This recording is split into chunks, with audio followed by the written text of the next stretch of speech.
Spoke up in public about my personal experience 25 years ago. I remember the warm embrace of the international women's organizations. I felt I had support, that someone believed me, that someone listened to me. Did this organization demand any proof then? Did they question my version? Did they ask to conduct a comprehensive investigation before jumping to conclusions? No.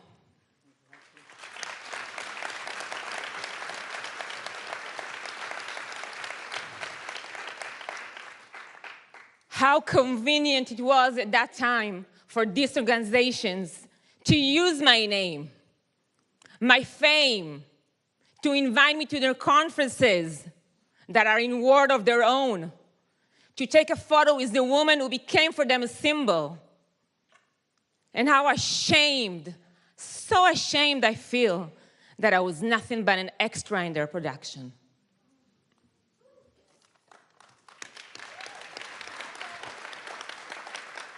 Why? Because today, in these conferences, they don't want to present the blood stains on the pants, the broken pelvises, the discredited bodies of my sisters, the bloodthirsty Hamas terrorists, even documenting their war crimes. And still, most of women organizations are silent. It took almost 2 months for the UN to publish this weekend, late at night, a weak condemnation. The horrific testimonies we have witnessed so far, and which we have been presented in this conference, should have awoken women organizations long ago, and get them to stand up with us in solidarity. But so far, this has not happened because of their cowardice, because of petty politics. In the place I grew up, there is an old saying, sheket u refesh. Silence is despicable. The women who were raped and murdered on October 7th will maybe silent forever, but justice will be done.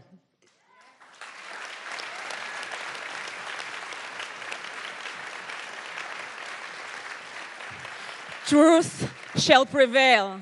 We will never forget them. And we will make sure that the world will never forget them.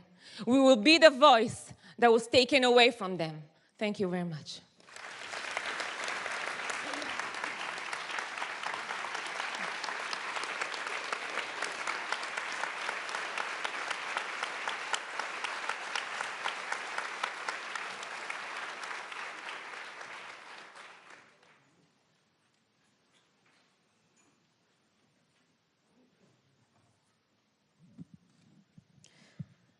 Thank you, Lenore. I would like to introduce our next speaker, Professor Ifat Biton. Is the president of Achva Academic College and head of the Israeli Academic Colleges Board. She's a legal scholar and activist for equality.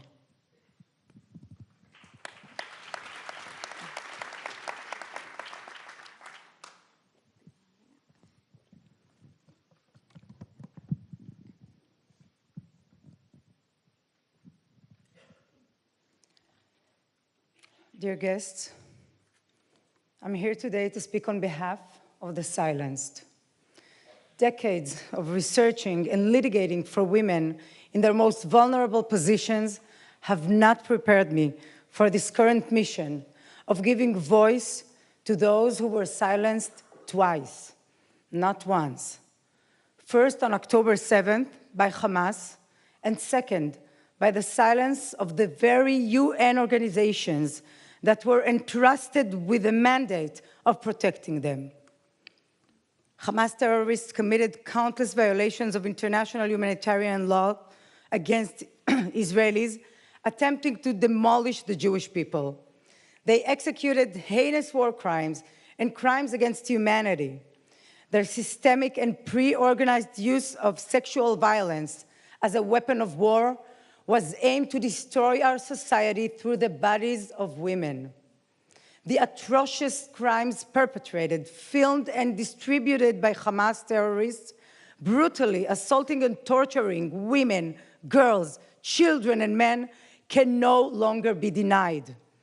On the other hand, the sexual assaults committed by Hamas are significantly more prone to denial and concealment, mainly by silencing the victims, be it by the paralysis of trauma and stigma of survivors, by propaganda, or by murdering them. Practices of denying sexual crimes and not believing victims have long been condemned by feminists and human rights organizations. Feminist scholars worldwide criticize the ways in which liberal legal systems fail to provide women and girls with the protection they deserved, especially in cases of scarce direct evidence. These very practices are now held against our sisters. Not only they have suffered these atrocities, but they are also facing an outrageous demand to secure evidences from the battlefield. Already during the aftermath, and even though they are extremely low, I know first-handedly how overwhelming everything has been in the beginning, in the aftermath. I know, because on October 7th, I have lost my beloved two brothers-in-law who were heroically fighting against the Hamas terrorists, trying to save innocent civilians terrorized in their own homes. I have been closely watching identification processes and the unprecedented number of dead women, hostages, and survivors. These were red flags that led me, together with other women specialists in Israel, to focus more on investigating the gender-based crimes that were eventually revealed. We were determined to fight for justice on their behalf. Their unimaginable pain and suffering are now presented by those who bear witness to the crime scenes, by the eyewitnesses that we've seen, and by the violated, murdered bodies. These evidence are incredible, and in the sense that they are indications, all carrying the profound legal implications that are needed and that will allow doing national and international justice with these victims.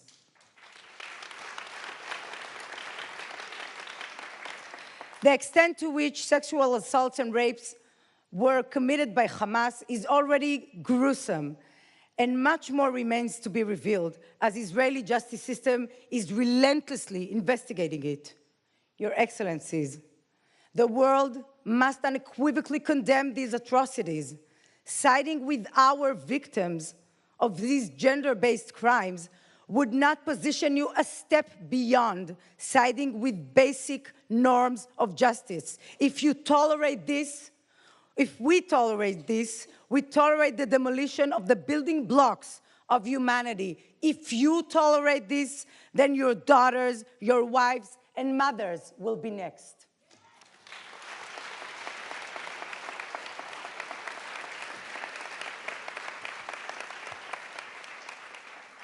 As I conclude my remarks, allow me to introduce the last speaker, Mandana Dayani. Dayani is a human rights activist, entrepreneur, and attorney. She's the creator and co-founder of I Am a Voter. An immigrant from Iran, Dayani lives in Los Angeles. She credits her experience immigrating to the US as a religious refugee as one of her most formative inspirations.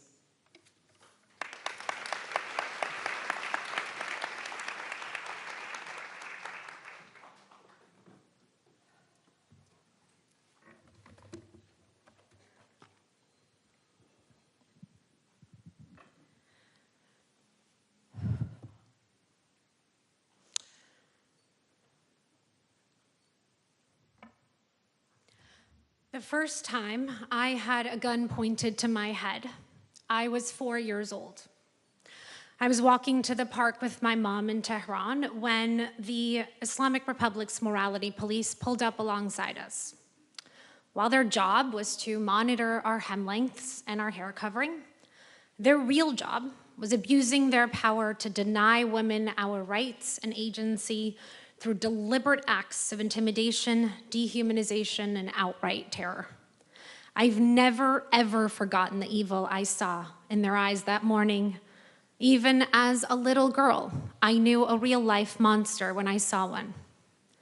Today, the Islamic Republic of Iran that forced me and my family out of our homeland remains as oppressive as ever.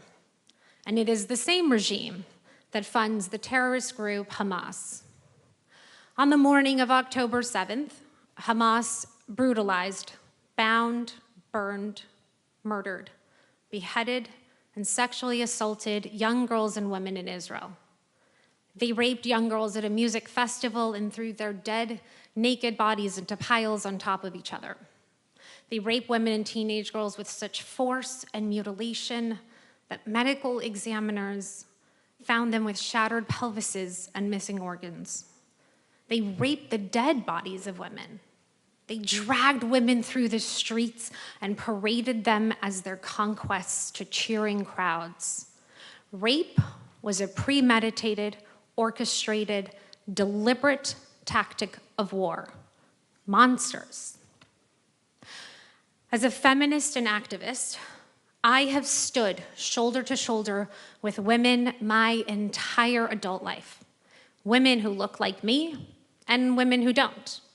Together, we were the first to sign Me Too. We marched at the original women's marches. We advocated for the safe return of the girls kidnapped by Boko Haram. We joined the calls to end Asian hate and Islamophobia.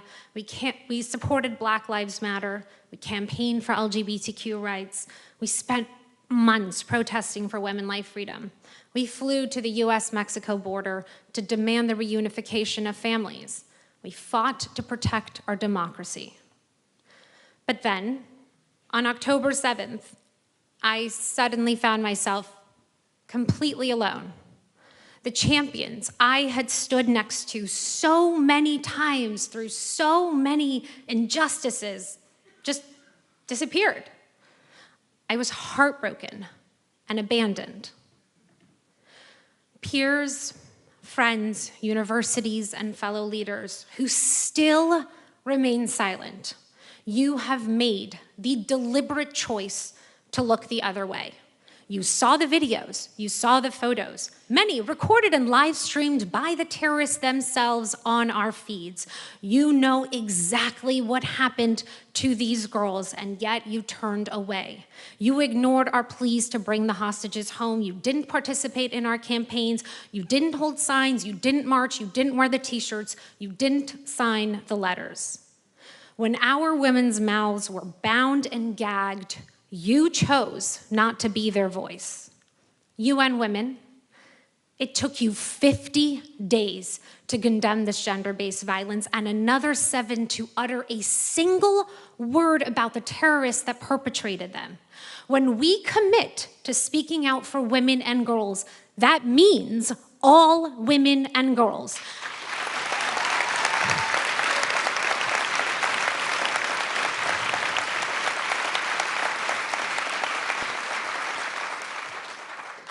When we said believe women, we meant all women.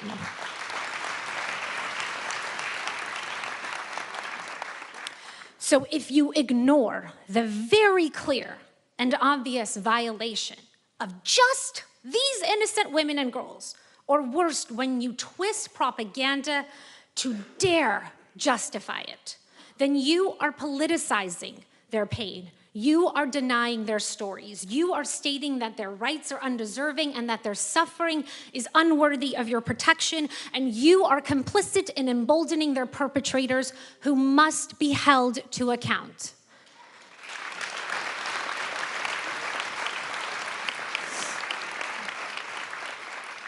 Showing moral leadership does not require you to just pick pick a team and ignore the brutal contours of the real world. Moral leadership does require you to see these women and all women. It is not your job to choose sides between them. It is your job to stand on their side.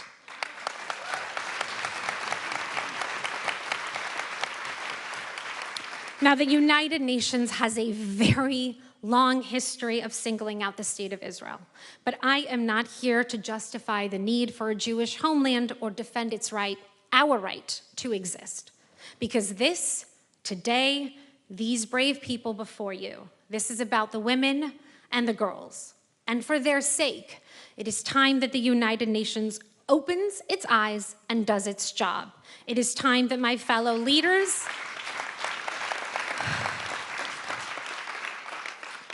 It is time that my fellow leaders, activists, and communities that have still remained silent open their hearts. You must not turn away from women who have been raped and massacred in the most horrific fashion simply because you dislike their government.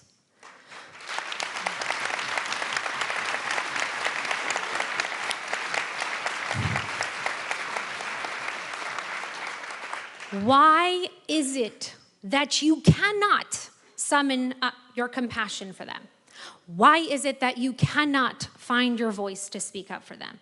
What is it about these women and girls that makes them so unworthy of your otherwise limitless capacity for outrage, solidarity, and justice?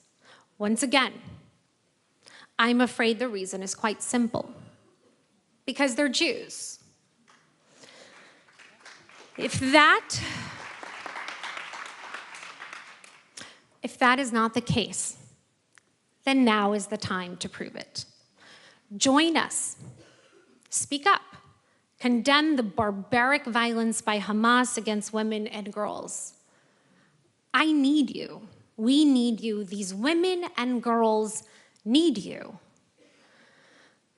As a child, standing outside the park, I remember looking straight into the evil eyes of those monsters. I was terrified.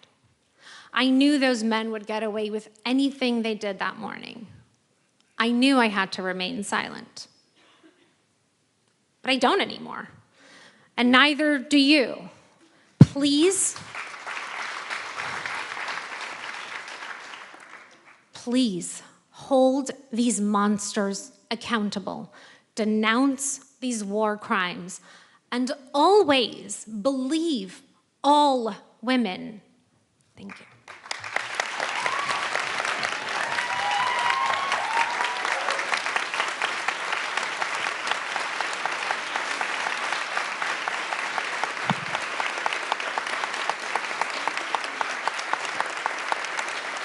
Thank you, Mandana Dayani, for these important words. It is indeed baffling to see the striking difference between the staunch advocacy of women's rights across the globe and how Israeli women are somehow left out of this same conversation. Some call it hypocrisy, and others highlight it with the viral hashtag now, #MeToo unless you're a Jew. Before we conclude the event, I would like to once again thank all the brave voices that you heard here today. And we would like to assure you that justice will be administered.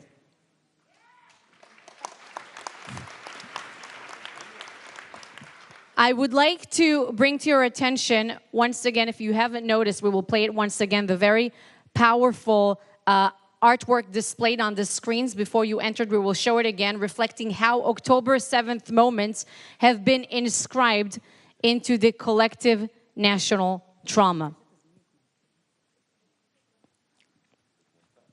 And I would like to invite singer Montana Tucker to perform the national anthem with us. Montana? Oh, here. Hatikva.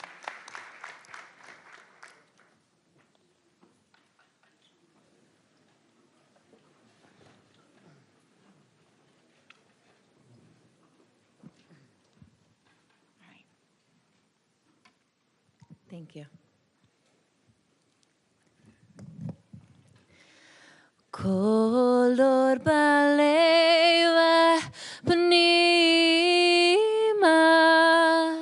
nefesh Yehudi homia ulfatei mizura kadima ayin letzion Sophia. Olo avda tikvatenu, atikva bat shnot apayim, livyotam hoshi beyatzenu